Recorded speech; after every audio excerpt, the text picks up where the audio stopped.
I was looking over the notes for today, and it gave me this vivid flashback to my undergrad engineering labs. Oh boy. Yeah, it's late at night, you're staring at a screen, and there's this very specific, almost visceral frustration that comes with designing digital I filters. know exactly what you're talking about. You've got your coefficients, you think you finally nailed the perfect cutoff frequency, you hit run, and Like the whole thing just screams. the dreaded instability explosion. Exactly. It goes to infinity in like a split second, and then the cycle begins. You tweak a number here, you nudge a pole there. It feels like you're guessing in the dark. It's just endless trial and error. That's the heuristic cycle.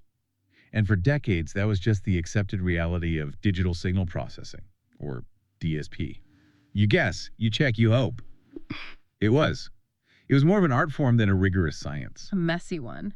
Well, today we are looking at a stack of research that basically says stop guessing.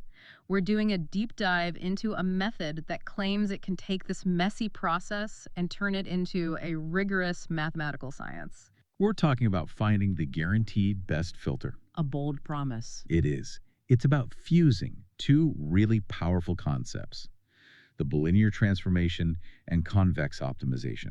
And just to set the stakes here, this isn't about finding a good enough filter. This isn't about just finding a solution that works. No, this is about finding the global optimum, meaning if a solution exists, this math finds the absolute best one, period. No risk of getting stuck halfway. It completely changes the landscape. It moves us from, searching in the dark to just turning on the lights. So let's get into that landscape. Because to understand why this is such a holy grail solution, we first have to understand why the traditional way is so painful. Right. The source material uses this great visual analogy. Two different terrains. Okay. So picture the traditional design approach. You're trying to optimize that standard trans function, put it below. If you were to map out the error landscape of that function, so graphing how bad your filter is, it looks like a rugged mountain range. Jagged peaks, random valleys, deep crevices. Exactly. And the standard optimization algorithms, they're like hikers that can only walk downhill. They're iterative. They start somewhere, look for a downward slope, and just walk until they can't go down anymore. Which sounds fine. I mean, you want to get to the bottom. They do. But in a rugged landscape, if you start in the wrong spot, you walk downhill and settle into a little valley, a local minimum. Ah. You look around, every direction is uphill, so the algorithm says, congrats, you're at the bottom. But the actual bottom, the Grand Canyon of optimal filters, is 3 miles away, and you never even saw it. So you settle for a pothole. You think you have the best filter, but really you just have the best one near where you started guessing. Precisely. Yeah. And that's because the relationship is non-convex. It's messy. You settle for the pothole because the algorithm literally cannot see the canyon. Okay, so let's contrast that. What's the modern approach we're talking about today? Visual B. Visual B is a smooth, perfect bowl. It's convex. Right. I love the physics of this. If I drop a marble anywhere on the rim of a big salad bowl, gravity takes it to the exact same spot at the bottom. It doesn't matter where you drop it. Left side, right It side. always settles in the center. That's the power of convex optimization. It doesn't matter where you start the solver. There are no hidden traps, no fake bottoms. If the solver converges, you have found the global optimum. There is literally no better filter possible, given your constraints. That sounds infinitely less stressful. But digital filters don't just naturally look like salad bowls. The math is jagged. We have to force it into that shape. We do. And we need two main ingredients for that, the bridge and the solver. Let's start with the bridge, the bilinear transformation. Right. Now, this is a term that gets thrown around a lot in DSP 101, usually just as a formula you have to memorize. But here, it seems to be doing some real heavy lifting. It's critical. Think of it as a translator between two worlds. You have the analog world continuous time, the splane, that's where physics lives. Okay. Then you have the digital world discrete samples, the Z-plane. And we usually design an analog because the math is cleaner, and then we try to sort of shove it into digital. Roughly, yeah. But the problem is the frequency axes don't line up. The analog axis goes to infinity. The digital one stops at the Nyquist frequency. You can't map infinity onto a finite line without distorting it. It's like trying to paint a globe on a flat piece of paper. Perfect analogy. The bilinear transform maps that infinite analog axis onto the digital unit circle. But it does it by warping the frequencies. Warping sounds bad. We usually want to avoid distortion. It's controlled distortion. Because the mapping is predictable, we can use it. This is the pre-processing step. We take our target specs, Say you want a notch filter at exactly 1 kilohertz, and we use the inverse transform to pre-warp that target. So you intentionally mess up the target in the analog world, knowing that the transform will mess it up in the opposite way and bring it back to the right spot. That's exactly it. We distort the target just enough so that when we map it back to digital, it lands perfectly. It makes sure the bowl we're building is on the right piece of ground. Okay, so we've built the bridge, we know our targets. Now we have to actually find the filter. This brings us to the solver, and this is where the math gets really interesting. How do we smooth out that rugged mountain range? This is the real aha moment of the research. You have to stop looking at the transfer function. I know, The thing we always look at. the very thing. It's a rational function, a polynomial divided by another polynomial. That division is what makes the math non-convex. So we just ignore it. We pivot. Instead of looking at the transfer function, we shift our focus to the magnitude squared response. Magnitude square. Okay, so we're looking at the power of the signal, not the complex signal itself. Correct. We look at Jonega 2,2. When you switch to magnitude squared, you can parameterize the problem differently. Instead of solving for the raw filter coefficients, the A's and ballers, we solve for the autocorrelation coefficients. Autocorrelation. Okay, that sounds like we're getting into statistics. It's borrowed math, yeah.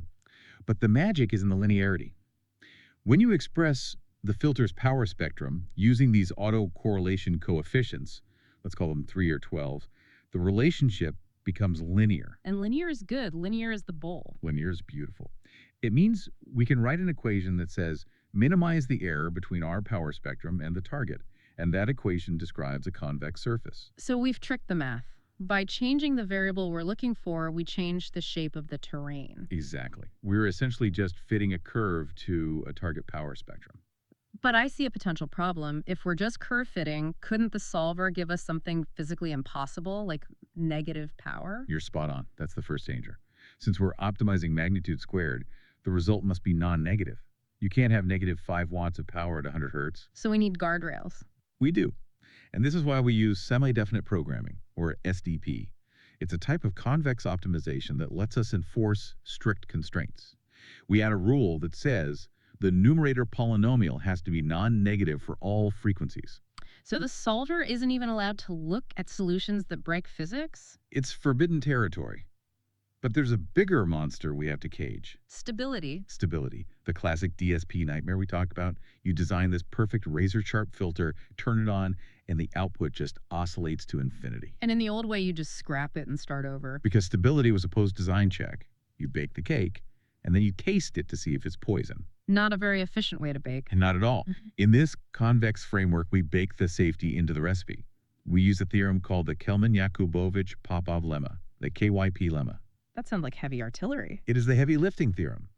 Without getting bogged down in the matrix algebra, what it does is it takes the condition all roots must be inside the unit circle, which is the definition of a stable filter, and it translates that into a linear matrix inequality, an LMI. So it translates a complex problem into a language the linear solver can actually speak. Nicely. It turns stability into a convex constraint.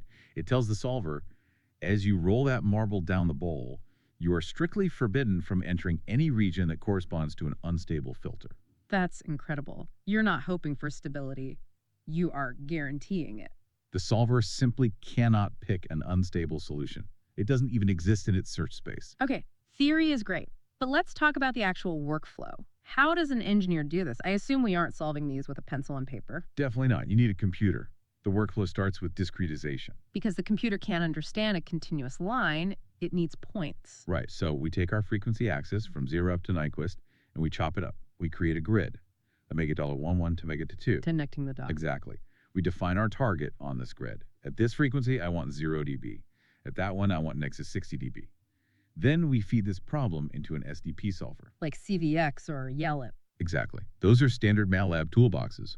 You basically write out the objective, minimize the error, you list the constraints, must be non-negative, must be stable, and you hit run. And the computer rolls the marble down the bowl. It crunches the numbers and spits out the optimal autocorrelation coefficients. Those of all dollars value. Wait, we're not done. The solver gave us the magnitude squared. It gave us the power spectrum. But to actually implement the filter in my code, I need the coefficients. The E's and the ballers. You've hit on the critical final step. We have the power version of the filter. We need to work backward to find the structure that created it.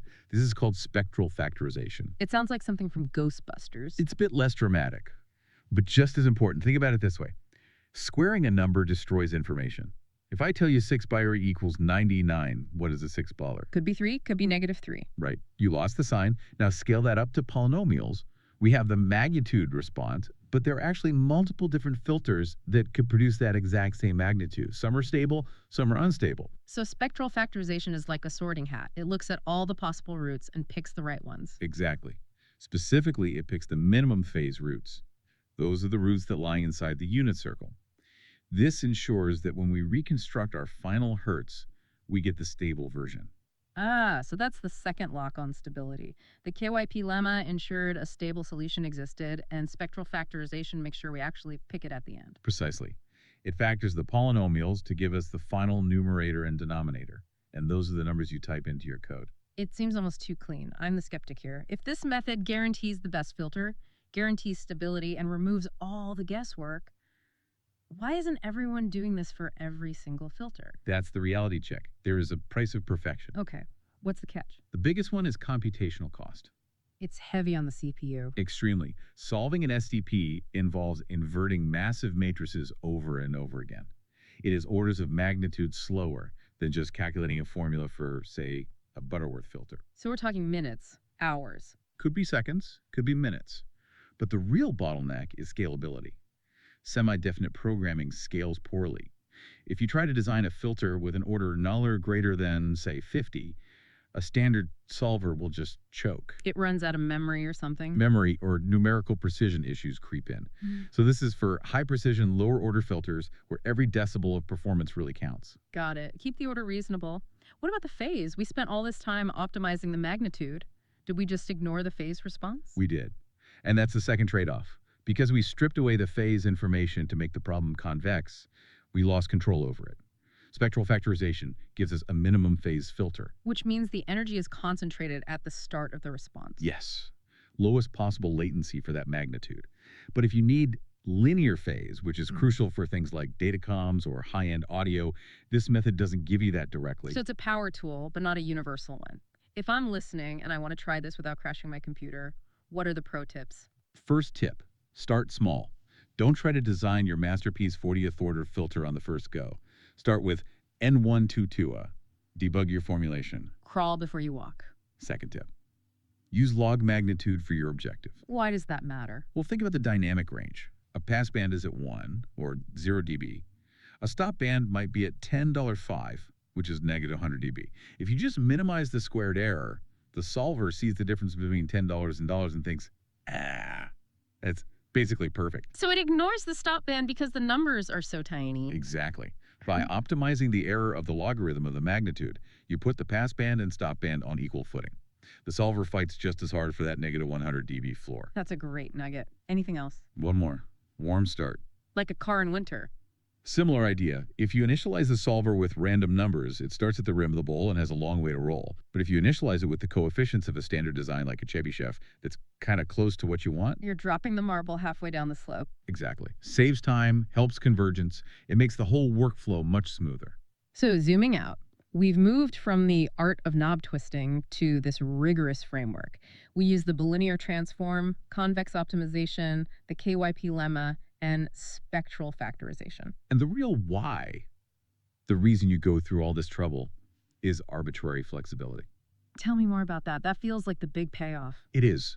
Standard filters like Butterworth or elliptic are rigid. They have fixed shapes. You get what you get.